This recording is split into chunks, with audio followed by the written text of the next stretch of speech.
Bonjour tout le monde et bienvenue à ce 7e épisode du live L'Impact. Je suis très très heureuse de vous avoir avec moi aujourd'hui.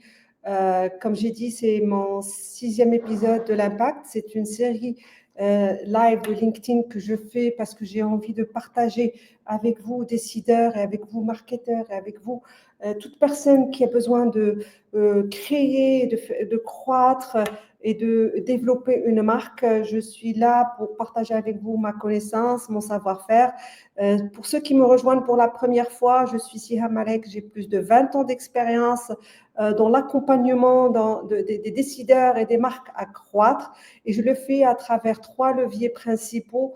Le premier, c'est l'intelligence marché. Donc, j'aide les décideurs, les entrepreneurs, les marketeurs, les business developers à identifier les différentes opportunités, que ce soit les nouveaux marchés, que ce soit des opportunités dans des différentes occasions, marché géographique, marché nouvelles catégories, etc. Deuxième levier sur lequel je travaille avec les décideurs, c'est celui d'une compréhension fine du consommateur et de son comportement.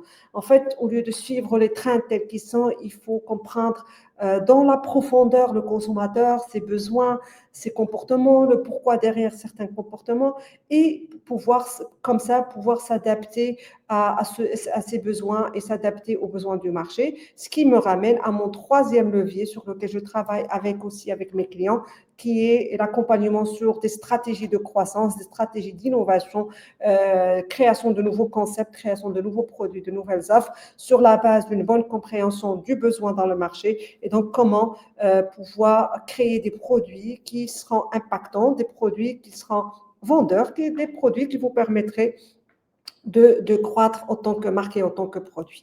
Et donc voilà, donc ce sont les 3 leviers sur lesquels j'accompagne mes clients. Je suis très heureuse aujourd'hui, comme je l'ai dit, d'être avec vous. Je sais que certains d'entre vous sont en vacances et qui me rejoignent. Merci de me rejoindre là où vous êtes, en bord de mer, en montagne, dans votre canapé avec votre livre, en train de me regarder. Merci de m'avoir rejoint. Et aujourd'hui est un épisode assez spécial parce que durant ce mois d'août, je vais lancer une petite série de revenir aux basiques et je vais choquer. Je vais choquer parce que pour beaucoup, pour certains d'entre nous, ce sont des basiques. Pour d'autres, même s'ils sont des grandes marques, même s'ils sont des grands décideurs, ça reste des choses qui, normalement, devraient être améliorées. Je vais choquer aujourd'hui parce que je vais vous dire, si vous réfléchissez à votre marque, à votre offre, à votre produit et qui est en pleine croissance, vous dites, moi, mon offre aujourd'hui, mon produit est en pleine croissance, donc ça va, super, je suis bien, j'ai besoin de rien faire. Eh bien, je vous dis, vous vous trompez parce que tout simplement, aujourd'hui, une marque qui croît ne veut pas dire que c'est une marque en bonne santé. Et ça, je l'ai vu à maintes reprises, je l'ai vu encore et encore avec mes clients qui pensent parce qu'ils ont des marques qui croient, ils sont en train de gagner des parts de marché, ils sont en train de gagner des clients, que tout va bien et qu'ils n'ont besoin de rien faire. Ben non, parce que tout simplement, il y a plusieurs raisons pour qu'une marque croît sans qu'elle soit en bonne santé. La première, supposons que vous êtes la marque la moins chère dans le marché.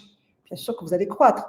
Vous aurez des clients opportunistes, des consommateurs opportunistes qui vont vous acheter pour votre prix. Et là, vous n'êtes pas en train de vendre votre produit, vous n'êtes pas en train de vendre votre offre, vous êtes en train de vendre votre prix. Donc, oui, c'est bon. Si c'est sustainable pour vous, vous pouvez le tenir sur la durée, d'accord, c'est une stratégie de prix, mais il n'y a pas que le prix. Même si vous voulez être positionné comme la marque la moins chère, ce n'est pas suffisant. Parce que demain, il y a un pépin, demain, il y a la matière première que vous utilisez, il y a, je ne sais pas, une nouvelle technologie qui sort, et il y a un concurrent qui vient avec une offre moins chère que vous, et bien là, vous allez tout perdre. Parce que vous n'avez pas construit une marque, vous avez juste vendu pour un prix. Donc, il faut faire très attention. Même si vous choisissez le positionnement d'être la moins chère, il faut quand même construire une marque.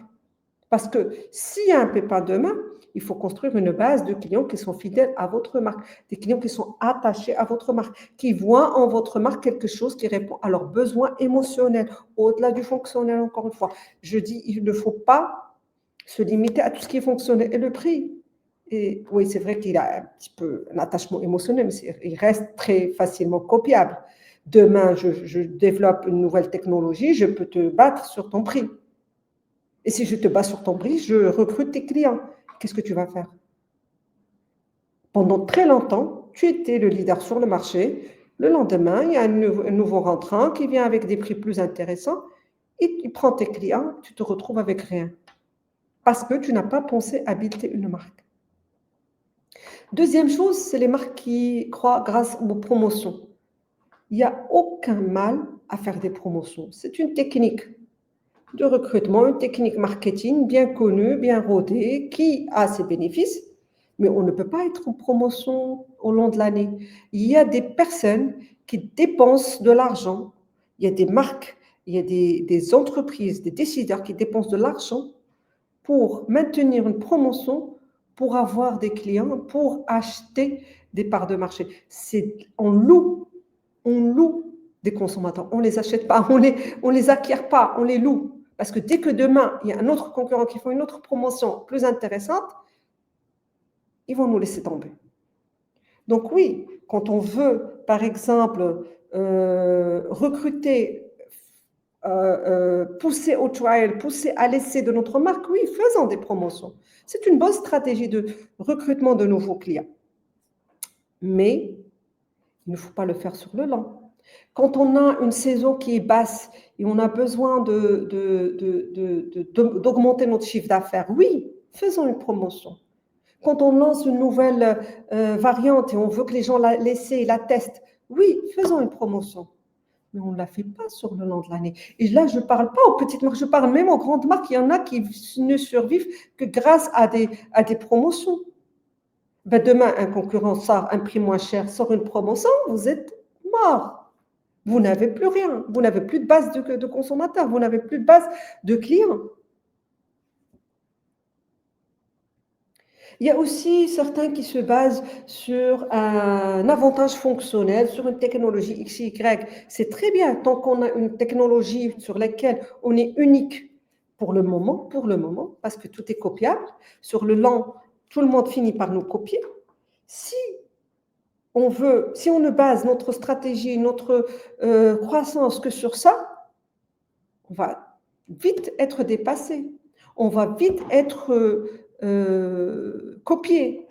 Les technologies aujourd'hui, avec tout ce qui se passe avec le AI, ça facilite énormément de choses. Et ça facilite le copier-coller, ça facilite énormément de choses. Donc, si on ne travaille pas sur une marque et on se base que sur une fonctionnalité forte, d'accord, c'est bien. Au lancement, c'est très bien. On a un feature, on a un avantage fonctionnel unique, très très bien. Mais buildons autour une marque.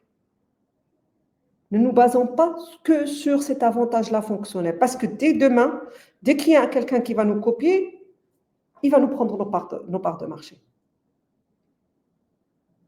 Donc, une marque qui réussit, c'est une marque qui construit une image claire, une equity forte auprès de son consommateur. C'est une marque qui a un meaning, qui a du sens chez le consommateur, qui est différenciée par des attributs à la fois fonctionnels et émotionnels, qui, pour avoir ce meaning-là, a bien compris son consommateur, qui répond à son besoin, qui a bien compris sa tension, qui est venu avec une solution unique, différenciante à ce besoin-là, et qui le communique clairement, qui a un positionnement clair dans la tête du consommateur et de son client.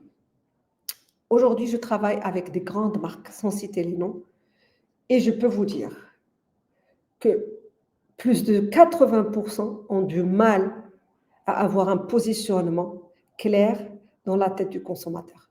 De très belles marques, de très grandes marques qui vendent comme des petits pains.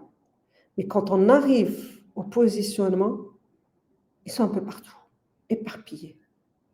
Ils n'ont pas de positionnement clair. Si je pose la question à un consommateur qu'est-ce que cette marque représente, il n'aura pas une réponse claire. Parce que qu'est-ce qu'on fait en général, autant que marque, on fait beaucoup de bruit, on communique beaucoup.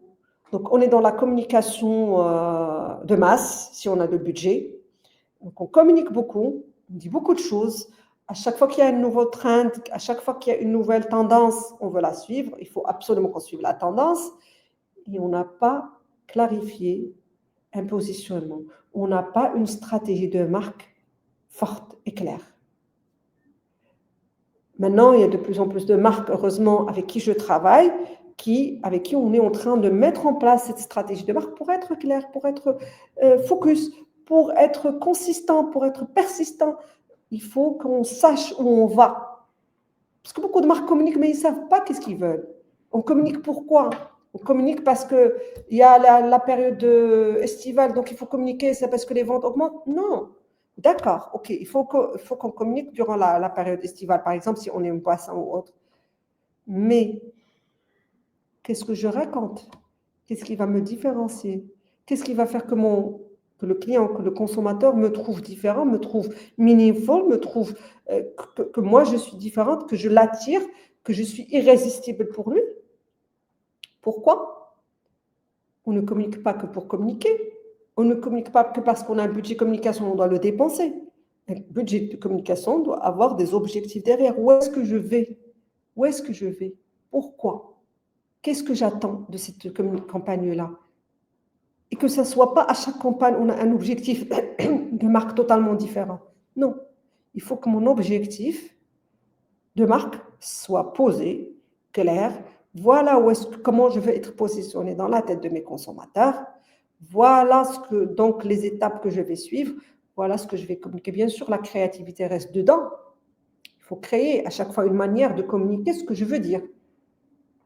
Mais pas à chaque fois changer mon objectif, mon but. Donc là, une fois, je tente être la marque populaire. Le deuxième jour, je vais être la marque des visionnaires. Le troisième jour, je vais être la marque des gens qui veulent avoir du fan. Non, je ne peux pas être tout pour tout le monde.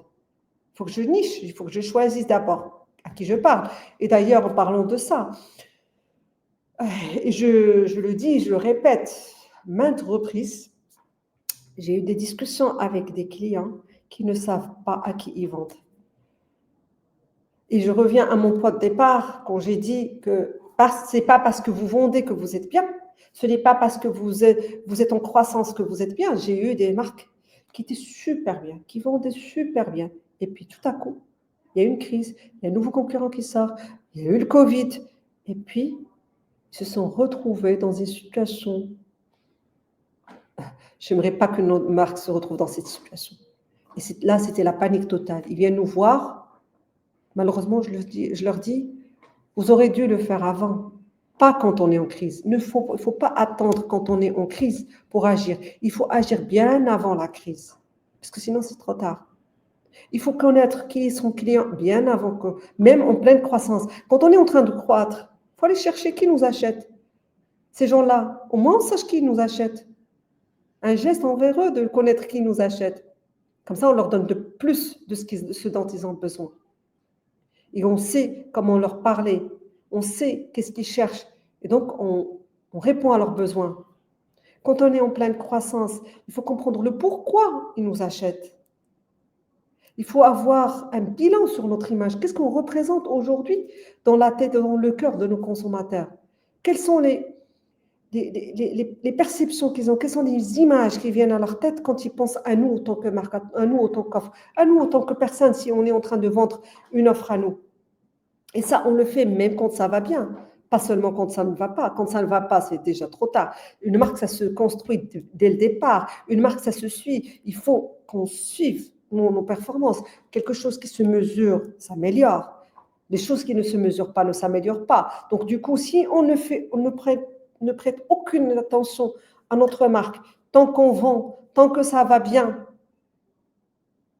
le jour J où il y aura une crise, parce qu'il y a toujours une crise, on sait très bien que moi, en tant qu'entrepreneur, en tant qu'entreprise, je sais que le cycle de vie d'une entreprise, d'une marque, d'une offre, d'un produit, on ne monte pas comme ça. On monte aussi Des hauts et des bas, des hauts et des bas, des hauts et des bas. C'est au moment où on a des bas qu'il faut activer les différents, on va dire, leviers qu'on a pour remonter. Mais c'est durant la croissance qu'il faut qu'on comprenne pourquoi on croit. Comme ça, quand on a du bas, on va activer les leviers pour recroître. On va essayer de recomprendre. Oui, c'est toujours bien sûr, que si on n'a pas fait d'études en amont, quand on est en crise, il faut aller faire l'étude. Il faut commencer avec ce consommateur-là. Il faut comprendre pourquoi on ne vend plus, pourquoi cette personne-là ne nous achète plus. Mais l'idéal serait de le faire sur le long terme, le faire au long du cycle de notre marque, le cycle de vie de notre produit. Pas seulement quand on est en crise. Parce que si on attend d'être en crise, la crise va être profonde, on va dire. Quand on fait le suivi, quand on garde l'œil sur notre consommateur, quand on traque notre consommateur, sa consommation, le pourquoi, qu'est-ce qu'il veut, qu'est-ce qu'il aime, pourquoi il nous prend, quelle est notre image, dès qu'il y a des signes de crise, on peut rapidement agir. Mais si on ne le fait pas, on va attendre, parce que le consommateur, avant, il nous divorce, on va dire, il y a une séparation avant le divorce. Quand, en général, les marques commencent à remarquer que ça ne va pas et qu'ils sont en train de perdre de la croissance et qu'ils sont en train de perdre des parts de marché et de la vente, la séparation, c'est déjà arrivé. C'est qu'il y a des signes, si on fait le tracking de notre marque, on aurait pu les voir avant. On voit que le consommateur commence à nous acheter juste pour le prix, qu'on n'est pas clair, qu'il y a un concurrent quand même qui arrive à nous piquer un type de clients, nos clients fidèles, des clients qui nous achètent, que peut-être on est en train de passer d'une utilisation régulière à une utilisation temporaire. Oui, Karim, c'est bien ça. Gérer, c'est prévoir. Exactement, exactement ça. Donc, si on fait le suivi de notre marque, on détecte les signaux faibles. On n'attend pas à ce que ça soit trop tard pour commencer à travailler sur notre marque. Moi, je fais des trackers avec des clients et pour une des marques que je ne vais pas citer, on avait vu que la marque était en train de perdre ses clients réguliers et que même si ça n'apparaissait pas sur les ventes, parce que en fait, les ventes ne te disent pas qui t'achète derrière et pourquoi. Donc avec ce tracker-là, on voyait qu'ils étaient en train de perdre des réguliers vers des occasionnels. Ils recrutaient beaucoup plus d'occasionnels, mais moins de réguliers.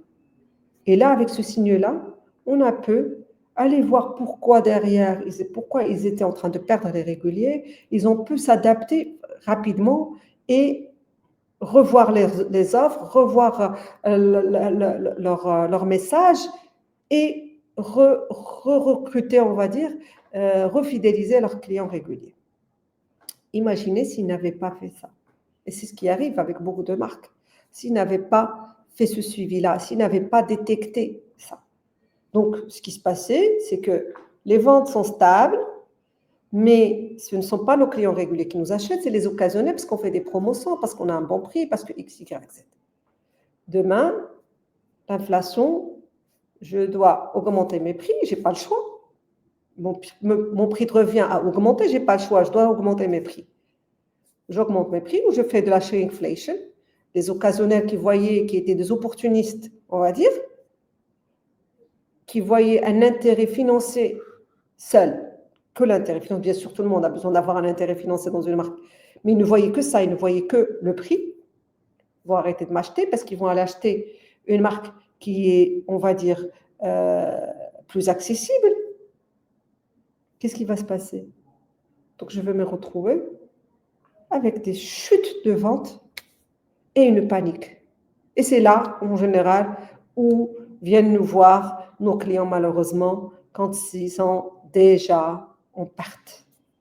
Alors que si on traquait la marque, si on traquait la santé de la marque, si on gardait un œil sur notre consommateur, qu'est-ce qu'il achète, pourquoi il achète, quelle est l'image que j'ai auprès de ce consommateur, quelles sont les différentes, on va dire, dynamiques du marché, je n'aurais pas eu ce problème-là. On l'aurait anticipé, on l'aurait géré avant qu'il ne soit très grave. C'est comme une maladie. Quand on arrive, quand c'est trop tard, il n'y a pas de prévention, il n'y a pas le scan, le bilan annuel, C'est pareil pour une marque. Il faut garder l'œil sur la santé de la marque pour s'assurer que ce n'est pas trop tard et que dès qu'on a les premiers signes d'un problème, on va rapidement y remédier. Je reviens à la question du prix, parce que j'entends beaucoup autour de moi, dans le marché, on va dire, en Afrique, qu'on est dans un marché de prix, qu'on doit être les moins chers pour vendre. C'est vrai et c'est faux et c'est vrai, on va dire. On n'est pas que dans un marché de prix. On a des marques qui sont plus chères, qui vendent bien. Ils ont une stratégie de valeur, ils l'assument. Mais il n'y a rien de mal à se positionner sur le prix. Moi, je ne dis pas que c'est une mauvaise stratégie, mais ce n'est pas suffisant. D'accord, vous voulez être le moins cher, vous voulez être parmi les moins chers, c'est bon, vous êtes une marque de masse, vous avez envie de vendre moins cher. Ok, moi, je ne vous demande pas d'augmenter vos prix, mais je vous demande de créer une marque à côté de ça. On ne se base pas que sur le prix. Même si vous êtes la marque la moins chère, il faut avoir une marque. Ce n'est pas parce que vous êtes la moins chère, ah, c'est bon, j'ai un avantage, c'est ça ma marque. Le prix n'est pas une marque. Vous devez avoir une marque à côté de ça. Vous devez construire une relation avec votre client, avec votre consommateur, même si vous êtes les moins chers.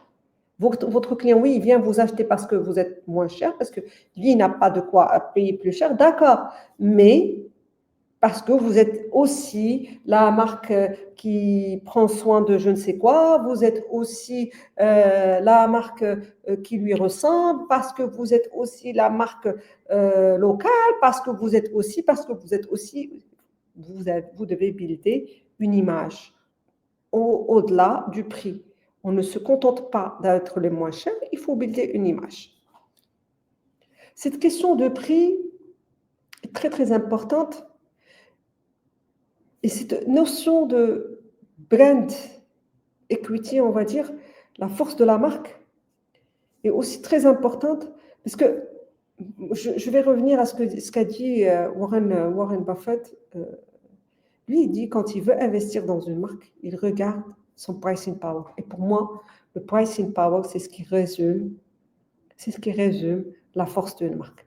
Et le pricing power, c'est quoi? Le pricing power, c'est la capacité de la marque à augmenter son prix au-delà du taux de l'inflation. Je répète, le pricing power d'une marque, c'est sa capacité à augmenter son prix au-delà du taux d'inflation. Avant de continuer, je vais lire un commentaire de Serge. Merci Serge d'être là avec moi. Je suis très heureuse de t'avoir avec moi sur ce live. Donc, tu nous dis, cela vaut aussi pour l'image de marque des entreprises qui détiennent plusieurs marques sur le marché. Exactement, oui, oui. Donc, et chaque marque doit avoir une image différente. Il y a l'image corporate de l'entreprise et il y a les différents produits. Dépendamment de la stratégie de l'entreprise, est-ce que c'est une entreprise qui veut en fait que sa marque corporate soit impliquée dans toutes les marques? Et là, donc, il faut que ça soit cohérent.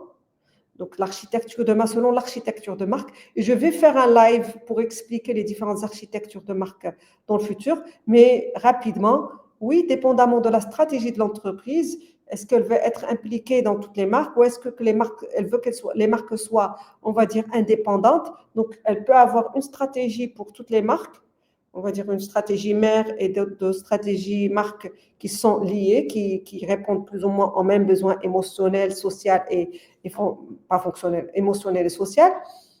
Ou elle peut être on va dire une holding, comme sorte de holding, donc une marque à part. Donc la marque corporate reste une marque plus pour l'environnemental, le social, donc la marque corporate, et avoir des marques indépendantes. Donc et chaque marque doit avoir sa stratégie différente. Elles peuvent avoir des positionnements totalement différents. Donc je vais avoir, merci Serge pour cette question très intéressante. Je vais faire un live dans ce sens-là sur l'architecture de marque et comment on peut en fait définir l'architecture de marque selon l'objectif de l'entreprise, selon l'objectif des décideurs.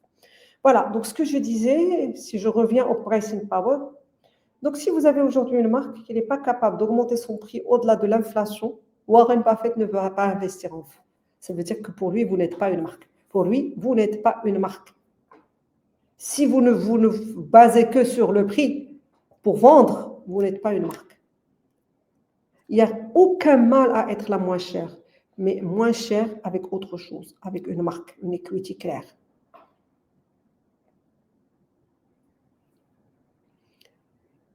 Donc voilà, je vais me contenter de ça pour aujourd'hui. Je voulais faire que 20 minutes. Finalement, j'ai fait 25 minutes parce que je sais que c'est l'été. On est en période estivale. Certains d'entre vous qui me suivent sont en vacances. Je les remercie encore une fois de m'avoir rejoint.